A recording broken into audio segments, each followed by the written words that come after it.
In 2019, India lost a whopping $36.8 billion because of air pollution.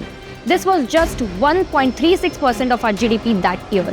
And 5 years later, has the situation changed? Worse air quality, air disaster, air emergency, India's capital is choking. What are the health hazards, economic impacts, and solutions for the air pollution in Delhi? We will try and cover all that and more in this video.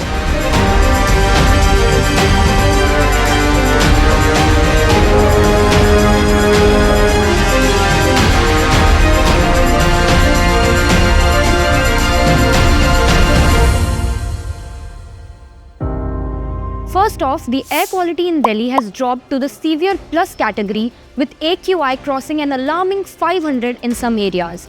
This simply means the air is unbreathable with harmful pollutants that are life-threatening. Given the seriousness of the current situation, you need an air purifier to breathe in a city like Delhi, and you know what does this mean? It means you pay for the air you breathe despite having the fundamental human right to breathe clean air. This brings us to ask what actions have been taken. The answer is GRAP 4. The centre's air quality panel has decided to invoke stage 4 of GRAP. This bans all physical classes for students, entry of trucks, pushes for work from home model, and can also consider shutting down colleges, implementing odd even car rules and non-emergency commercial activities. But is it a permanent solution to the toxic air quality that is literally choking people to death? Do you know how many people die because of pollution? According to this study, more than 7% of daily deaths in 10 major Indian cities are linked to air pollution. And in the case of Delhi, 12,000 deaths are caused due to air pollution every year. So, this isn't a new problem. In fact, it is a problem that has only been worsening year on year.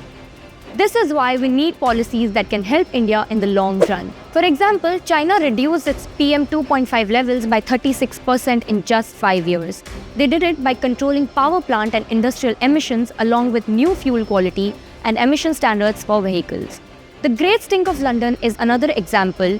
In the hot summer of 1858, London was disturbed as the River Thames started to stink. It was so bad that it caused a sewer revolution. London wasn't prepared for the booming population and the piling up waste. They came up with a solution, a network of underground tunnels. The tunnels collected local drains, sending waste downstream with the help of pumping stations. Clearly, waste management plays a key role too. And with 3 large landfills in the capital, Delhi's woes are obvious. But it's not limited to the city. Entire North India has been under a cloud of dense smog. So what are the governments doing to tackle this smoking issue of air pollution?